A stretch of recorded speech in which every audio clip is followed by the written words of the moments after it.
Fahrschulpanzer, or a training tank, was a specialized armored vehicle used for training purposes to instruct drivers and tank crews. Such vehicles were crucial both before and during World War II, as effective crew training was one of the cornerstones of successful military operations. Before World War II, Germany, like many other countries, recognized the need to create appropriate training vehicles for tank crews. The Weimar Republic, after the end of World War I, was obligated to adhere to the restrictions imposed by the Treaty of Versailles, which, among other things, banned the possession and production of combat tanks. As a result, the German armored industry initially developed in secrecy. Despite these bans, Germany experimented with various solutions, including tank crew training in the Soviet Union under secret agreements, such as the one concerning the Kama training ground near Kazan. Although specialized Fahrschulpanzer did not yet exist in the pre-war period, the first training armored vehicles appeared in the late 1930s, when Germany openly began to expand its military forces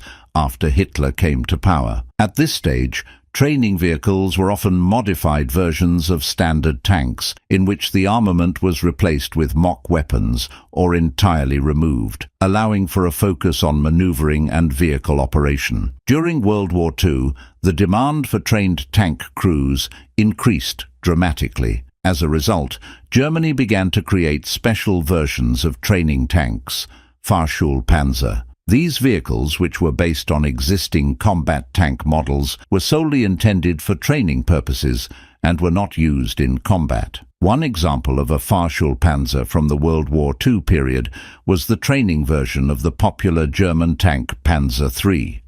In the training tank, the weapons were removed, allowing better use of space for educational purposes and reducing operating costs. Moreover, some Fahrschulpanzer were specially modified to include additional stations for instructors or mechanics, who supervised driver training. As the war progressed and resources became increasingly limited, Germany sometimes converted outdated or damaged combat tanks into training vehicles. In such cases, the tanks were repaired to a minimal degree, retaining basic functions to enable continued training. It was not uncommon for Fahrschulpanzer to be painted in less standard camouflage schemes, or even left unpainted altogether, distinguishing them from combat vehicles. It is worth noting that Fahrschulpanzer were used in German tank schools until the end of the war, and their presence was significant for training thousands of German soldiers who fought on all fronts of the conflict.